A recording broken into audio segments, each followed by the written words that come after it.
Oke, assalamualaikum warahmatullahi wabarakatuh. Selamat siang teman-teman. Jadi hari ini,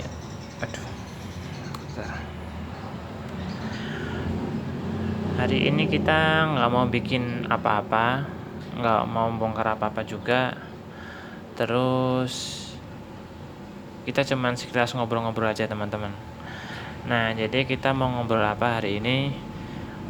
Jadi temanya masih tentang kopling ya teman-teman. Kopling di sepeda motor. Umumnya untuk semua sepeda motor yang menggunakan kopling, menggunakan tuas kopling, maksudnya kopling manual ya teman-teman, dan untuk khususnya di kendaraan CB150R. Oke, jadi yang pengen kita bahas hari ini itu saya akan sedikit sharing sama teman-teman gimana caranya buat nyetel kopling di motor kita yang baik dan benar. Yang baik dan benar ini mungkin ada yang lebih baik dan lebih benar lagi daripada saya. Cuman baik lagi ini sekedar pengalaman saya dan yang saya terapkan selama ini. Oke. Saya deketin aja.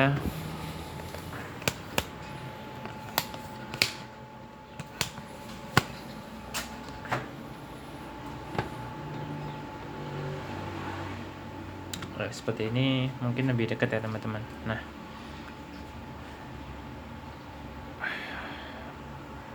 oke.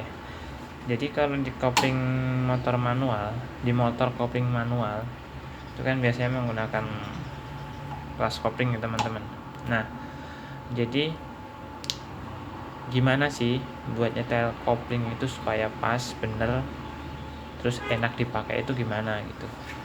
Nah, dari saya sendiri itu sekedar pendapat saya ya. Kalau kita mau setel kopling itu sesuai dengan kebutuhan kita, teman-teman, sesuai dengan keseharian kita. Jadi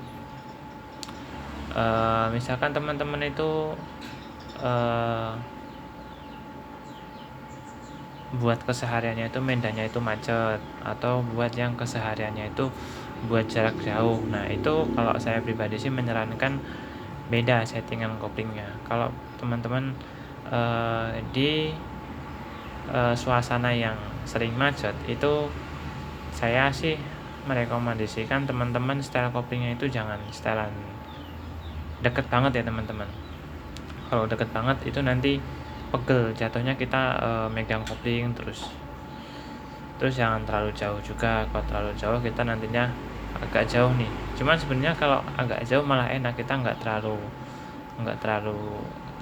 ngeluarin tenaga banget lah, nggak terlalu pegel buat narik tuas kopling terus.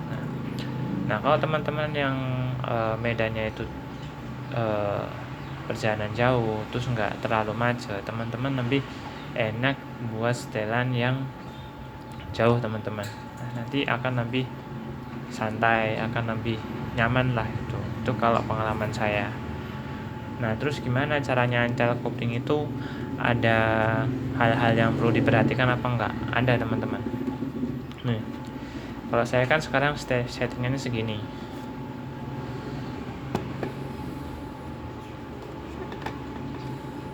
Nah, settingannya segini. Nah, untuk style kopling itu sendiri itu nggak boleh sampai ininya itu nggak ada jarak bebasnya ya, jarak buat main bebas koplingnya.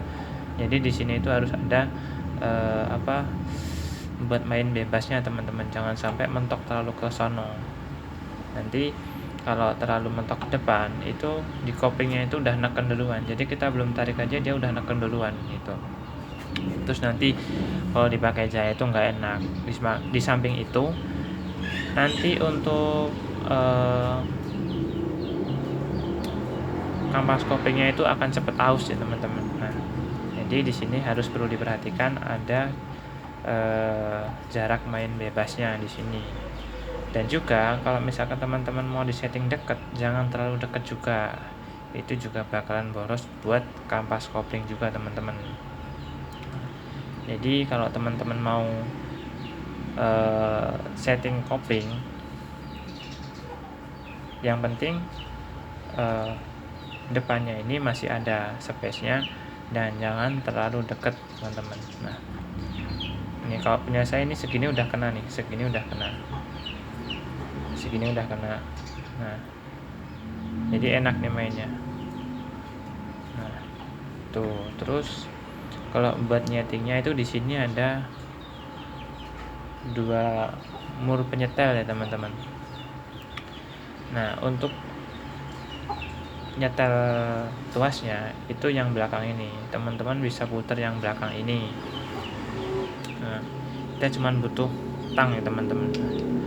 Teman-teman bisa putar ini buat mengatur ketegangan dari tuasnya ini. Nah, kemudian sebelum memutar ini teman-teman harus mengendurkan ini karena di sini adalah mur pengunci teman-teman. Jadi buat pengunci aja sih. Ini yang depan ini, yang depan tipis ini buat pengunci, sedangkan yang belakangnya ini buat mengatur mau jarak jauh maupun jarak dekat gitu. Nah, terus kalau misalkan yang bagian depan sini itu udah full ya teman-teman, sudah benar-benar habis ya, habis ini udah taruh keluar, nah otomatis kan setelan sini udah habis. Nah, teman-teman juga masih bisa setel koplingnya itu di bagian bawah teman-teman.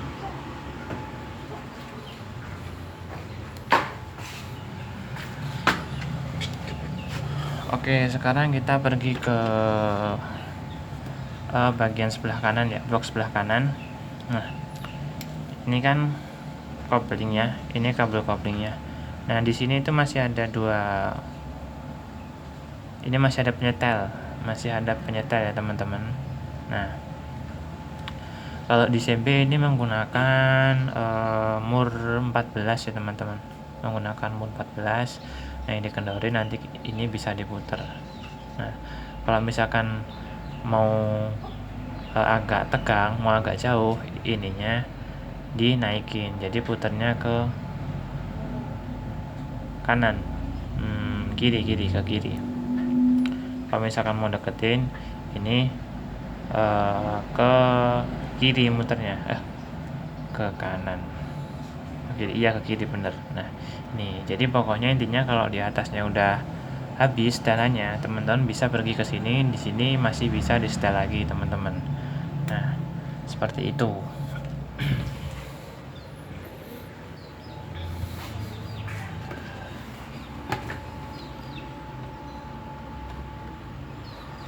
Terus apa lagi ya?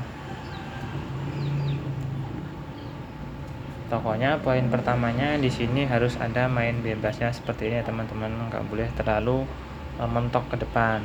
Terus sekedar saran aja juga jangan terlalu dekat settingan koplingannya, karena nanti kalau misalkan di posisi kemacetan nanti teman-teman pegel buat megang kopling, terus nah terus kalau misalkan settingannya terlalu dekat itu juga bakalan boros buat si kampas koplingnya gitu. Kalau saran saya sih ya yang sedang-sedang aja lah, segini ini udah lumayan.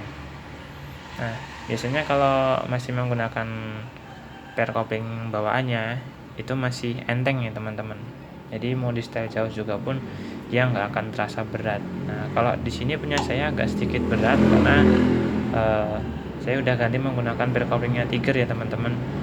Buat pemasangannya saya udah bikin videonya kemarin kalau teman-teman mau lihat, dan untuk perbedaannya sih lumayan signifikan ya teman-teman, jadi lebih galak lah istilahnya gitu. Teman-teman bisa lihat, nah tuh, jadi lumayan keras ya teman-teman, cuman nggak terlalu keras banget. Ini karena penyesuaian aja sih. Kalau teman-teman masa peralihan dari menggunakan pair kopling ori kemudian menggunakan Tiger itu sedikit lebih keras, cuman paling berapa hari juga udah mulai enak gitu. Oke. Jadi itu aja sih, kalau teman-teman mau setel kopling motor teman-teman itu bisa di setel sendiri, bisa dikira-kira sendiri sesuai dengan kebutuhan masing-masing. Yang penting diingat ada beberapa poin yang perlu diperhatikan saat teman-teman menyetel tuas kopling di motor teman-teman. Oke. Jadi semoga bermanfaat. Assalamualaikum warahmatullahi wabarakatuh.